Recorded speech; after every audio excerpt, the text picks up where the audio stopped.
Okay, today we have another episode of coding a trading strategy from scratch. Now, we've already done a couple indicators so far. If you've been following along, we've done, I think, 7 in total. We are going to be combining, instead of the MACD with the relative strength index, we're going to be combining the MACD with our money flow index, which is the second indicator we programmed after the relative strength index. So we're going to be cycling through MACD through all the other ones we have. And then in the next episode, we'll be doing the Bollinger Bands with the MACD.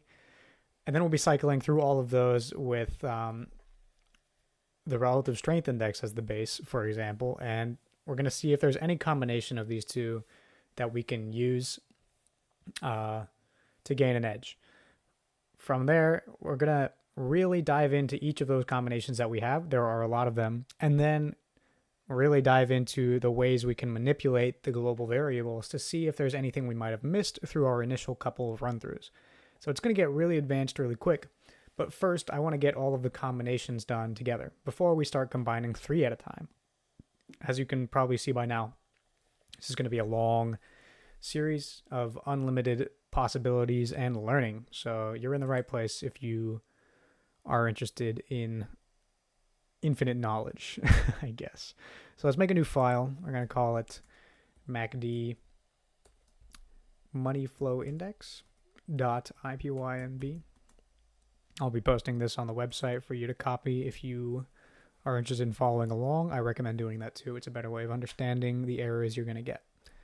Let's go to our MACD RSI code and copy the whole thing. This is going to be a shorter episode because we're really doing something similar to what we've already done. And then we need to import our packages as well.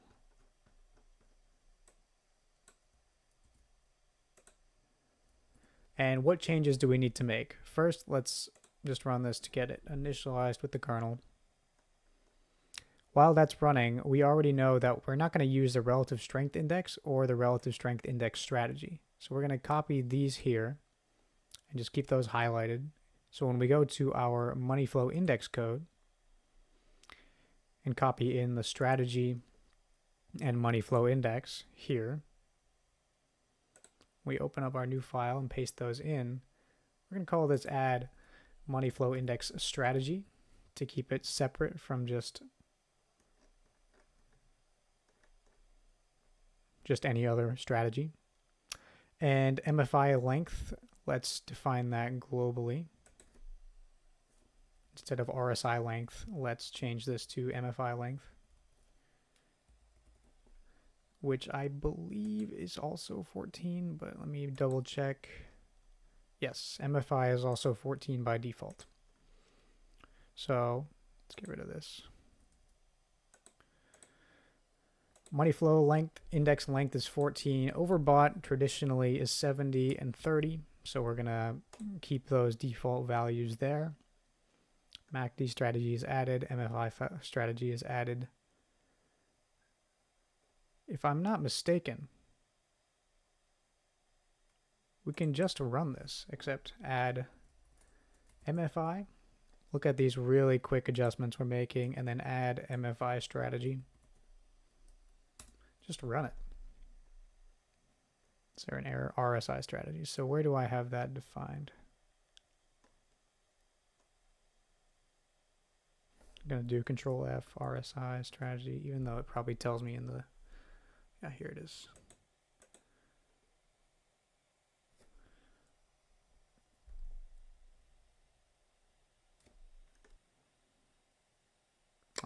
Let's change this to MFI. That's a good catch. And then MFI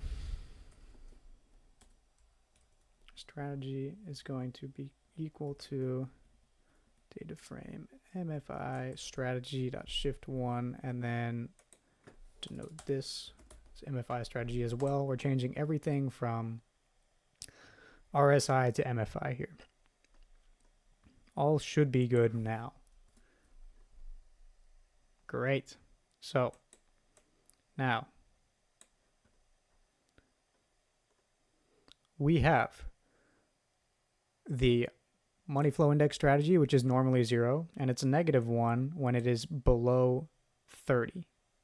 No, it's -1 when we are in overbought territory. So if it's above 70. But this is above 70 here. So today we'd be going short. Yeah, the following day we'd be going short because this says 71, or the following period. If we're using hours, it would be the following period. I believe this is minutely data. Let's change this to hourly data. And it looks really flat, so I might just reduce this right off the rip. So let's do 60/40 to make it less spooky, to make it less difficult to encounter a trade. We are on the hourly, we are on the minutely data. I'm going to change it to hourly and just run it. Over the course of 1,000 hours, these will be our results. Not very good. You would rather just buy and hold. So what's happening? I need to make a separate plot here.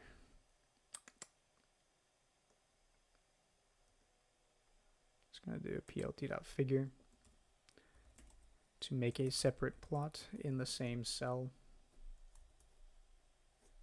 plt.figure. There we go. So now we'll have two separate plots, one for the MACD and one for the money flow index.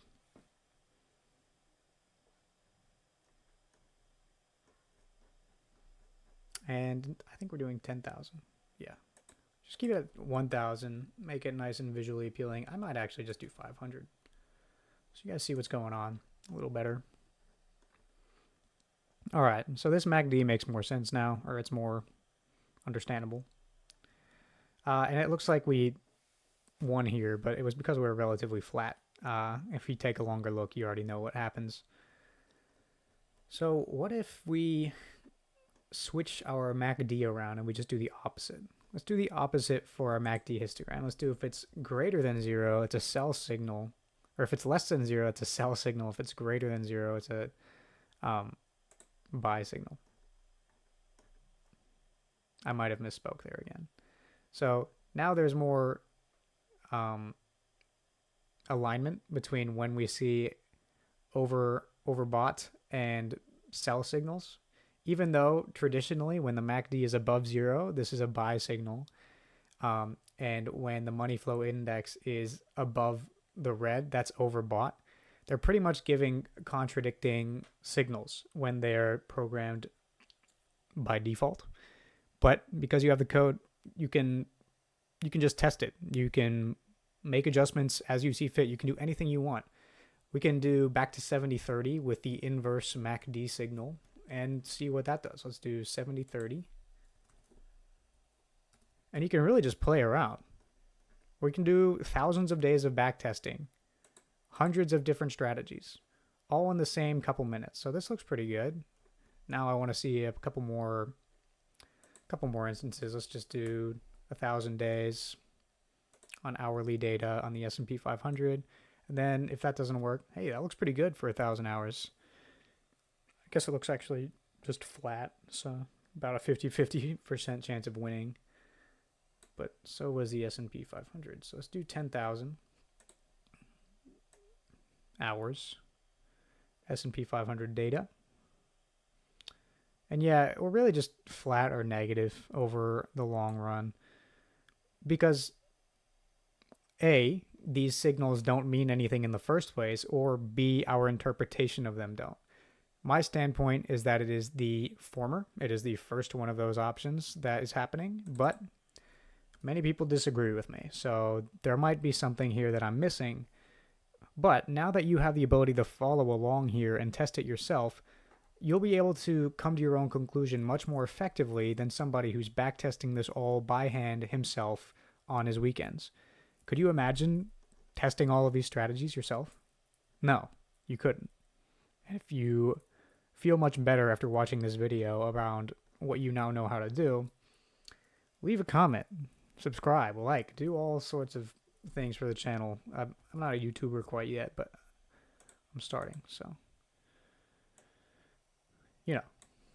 subscribe. Let's see. Yeah, Tesla doesn't work either. We can do any ticker we want because we have unlimited Yahoo Finance power.